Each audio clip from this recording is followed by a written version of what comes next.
Rugpjūčio 23 dieną Panevėžyje vyko FEBI Auto Show 2025 renginys, į kurį su savo antru golfu išsirašiau ir aš.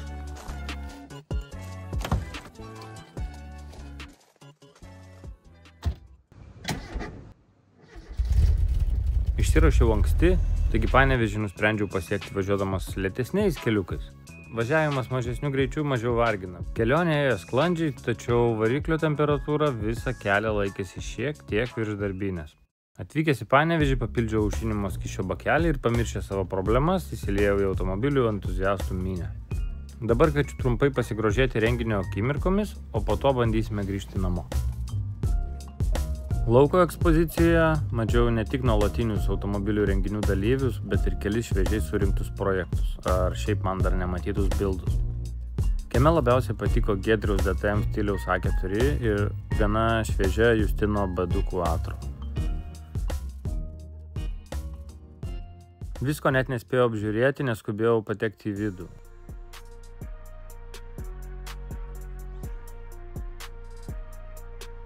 Štai keli man dar nematyti japoniški projektai.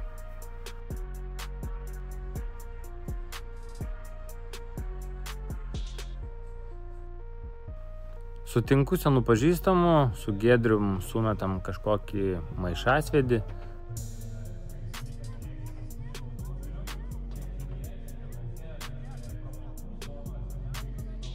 Laimime FEBI dovanų. Tada sutinku Porsche guru Vytą Bilinską, gaunu dar FEBI dovanų. Miami autoklubo automobiliai, kurios galima pamatyti ir riedančius gatvėmis, ir beveik visose renginiuose.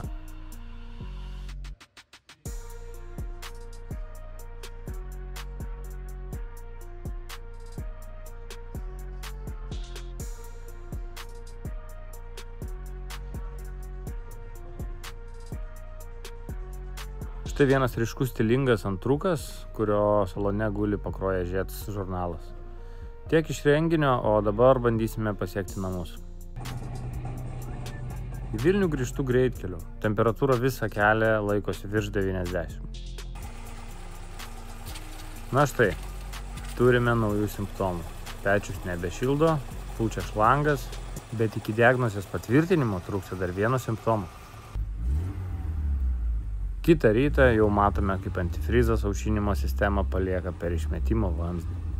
Patvirtinta. Trūko galvutės tarpinė. Taigi nieko nelaukdami imamės ko?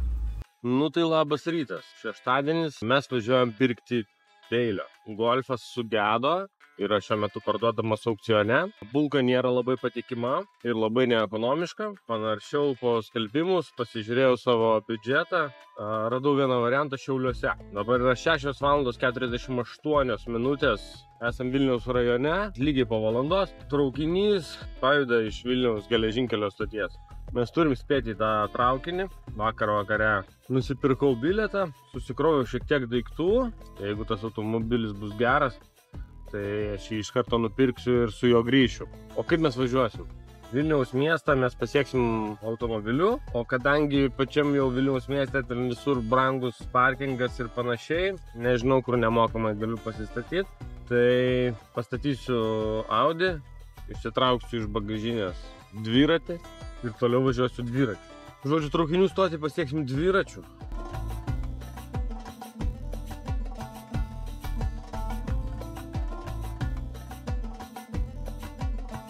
Esam prie stoties Mako. Laikas jau pasidaryti kažkokių tai vietų, kur galima palikti dviratį.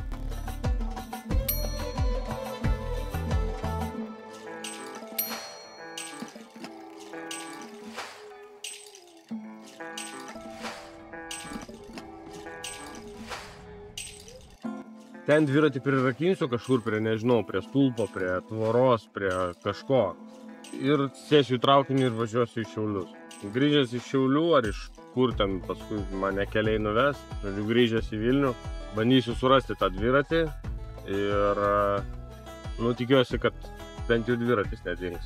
Tai va, važiuojam. Nu va, kaip mokėjau, taip prirakinau. Einu žiūrėt, kur mano traukinukas.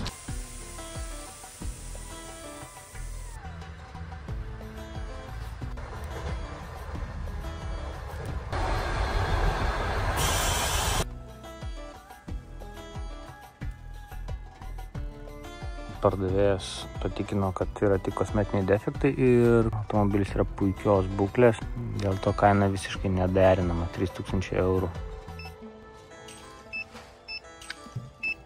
Nesueina tarpai, kėbulas tampytas ant stendo, čia yra kotletas, kokybė visiškai neatitinka kainos, sugaištas laikas.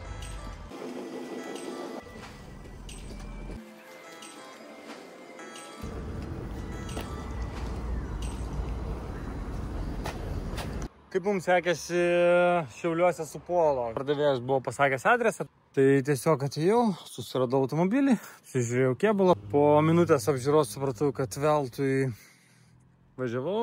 Dar galvojau pasikviesti žmogų ir gal pravažiuoti, pasižiūrėti dar kažką, bet pasakojo, kad keisti tenai ir sankabos, ir diržai, ir pakaba taisyta, ir visa kita, ir automobilis nedaužtas. Bet atvažiuoji ir pamatai jau iš karto, kad esi daužtas, tai nežinau, kiek ten galima tikėti, kad kažkas tai dar ten labai atidžiai buvo ir kokybiškai remontuota. Be jokių pykčių, tiesiog jam parašiau, kad automobilis yra daužtas ir manęs jisai nedomina. Į Liepkalnio kalną kylu, tai biški sunku čia pasakot. Šokau atgal į traukinį ir išmyniau į Vilnių. Tai atgal jau važiavau nebe pirma klasė, o antra klasė, tai skirtumas didžiulis, galiu jums pasakyti. Pakeliui pasiieškojau skelbimų, buvau susiradęs raudoną Polo, grįžau, apžiūrėjau tą Polo. Vienintelė gera naujiena, kad, gerai, dvi. Gerai važiuoja ir salonas švarus, slenkščiai supuvę, suvedimo reikia, purkštuko kaip minimum vieno, smagratis bilda. Dar pliusas, kad žmogus visai ne kosmonautas supranta, kad mašina su defektais, tai iš karto 500 eurų numetė, okei. Tai čia mano planas B toksai, bet čia jau būtų tokia šiukšlytė. Tai va, o kitas Golf Pliusas. Va, užkilsiu į kalną, paskambinsiu pardavėjui, nes sakė 5 jau galės kažką ten parodyti, kol užvažiuosiu bus 5. Ir į kūpas ten aišku, tai daug vilčių nededu. Gali viskas greitai baigtis. 1.9 DSG. Jau telefonu pasakė, kad yra rūdžių. Važiuosim, pažiūrėsim. 6 ryto žadintuvą nusistačiau. Jau dabar 5, tai jau 11 valandų vyksta automobilio paieškos. Aktyvios.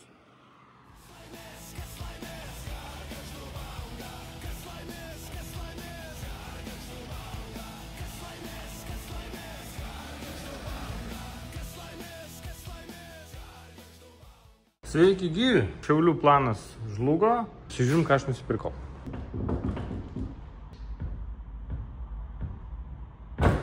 Tikrai ne 10-ukui, bet čia nelabai okei. Okei. Žodžiu, niuansų yra, bet ir slenkščiai yra. Nepaviršutinės jau čia tokios rimtesnės, ar ne? Matau, prie variklio kažkas įdomaus bus. Padangos iki žiemos davažiuoti ir išmest.